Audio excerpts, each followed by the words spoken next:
Teams like Manchester City, PSG, and Chelsea are the teams which are often said to be the oil money teams, since they are being sold to a rich Arab businessman.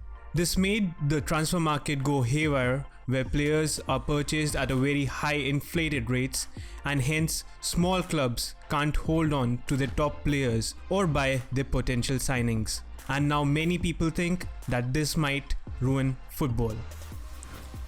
I think it's time that we look at the positives from this. This makes football truly a global sport. You may say that football was already a global sport, recognized and watched by millions all over the world. But what now has changed is that the clubs which are being transformed into a strong team are starting to gain popularity as well.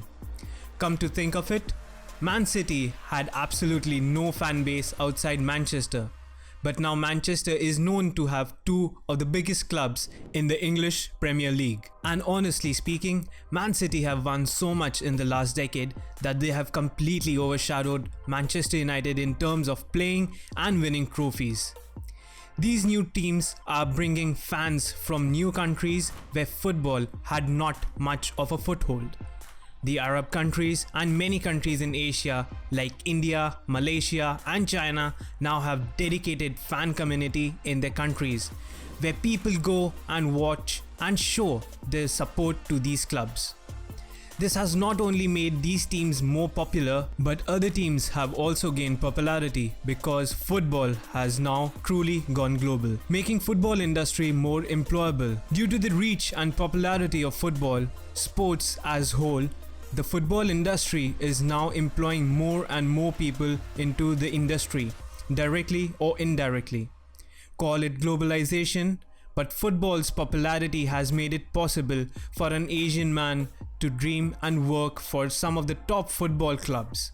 There are new avenues which have opened up. Internet is surely a blessing and has made it possible for people all around the globe to get into this industry and earn their bread and butter from this, bringing new competition. As we had discussed earlier, that the oil money teams are now coming up with a very strong squad and are now competing with the top clubs like Real Madrid, Barcelona, Manchester United, Liverpool, etc., who have a legacy behind them, now are facing stern competitions from these clubs, which have made them work even harder, and there is even less complacency as there is no room for laziness, making football a marketable industry globally.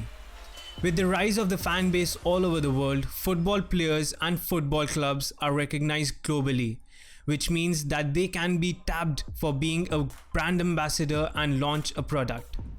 The example of Ronaldo being in the Chinese commercial or Messi in an Indian commercial goes to show how the marketing by football players is now done worldwide. Countries where football wasn't popular are now having local brands who want to be associated with football. The same goes other way around. Global brands who are now new to these countries have football players as their brand's face so that people can relate and the product gains popularity. Other sports like basketball, baseball or cricket are restricted to certain countries in the world, whereas football is now mostly recognized all over the world.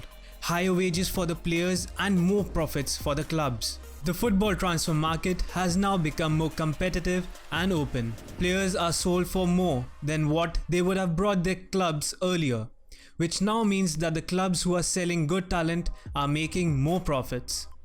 This is not just restricted to the clubs. Now even the players know that they are much more valued and can negotiate with different clubs for their wages. They are now free to choose and have more options or clubs to join from. This directly or indirectly puts more money into the footballing industry and hence is a boon for football.